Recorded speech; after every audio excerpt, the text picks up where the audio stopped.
Welcome back, my lovely food lovers, and please forgive me for the short break that I had to take. Today we're making a delicious mushroom and hazelnut stuffed chicken that's tender, flavorful, and finished with a beautiful mustard and sage gravy. Here are our fresh and wholesome ingredients and the calorie chart. Portion control is very. Preheat your oven to 400 degrees Fahrenheit. That's 200 degrees Celsius. Perfect for cooking. Make the mushroom filling. Heat cooking fat in a skillet over medium heat. Add the chopped onion and garlic and sauté for 7 minutes. Add the chopped mushrooms and palak. Transfer the mixture to a bowl and set aside. Prepare the chicken.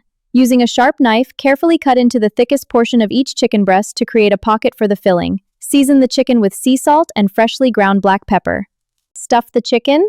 Fill each chicken breast with the mushroom and onion mixture. Add the chopped hazelnuts to the filling. Fold the chicken closed and secure each breast with butcher's twine. Brown the chicken.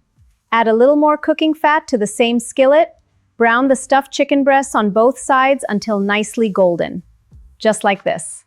Finish in the oven. Transfer the brown chicken to a baking sheet. Bake at 400 degrees for 15 to 20 minutes until thoroughly cooked. Remove from the oven and let it rest while you prepare the gravy. Make the mustard sage gravy. Using the same skillet, add the chicken stock, mustard, and chopped fresh sage. Bring the mixture to a gentle simmer and allow it to reduce for several minutes until it revs the pan, add wonderful flavor. Serve. Carefully remove the butcher's twine from the chicken, slice the stuffed chicken, and spoon the warm mustard sage gravy over the top. Serve immediately. And there we have it, beautiful mushroom and hazelnut stuffed chicken with a delicious mustard sage gravy. If you enjoyed this recipe, please like this video, subscribe to the channel, and let me know in the comments what recipe you're watching, and I'll see you in the next recipe.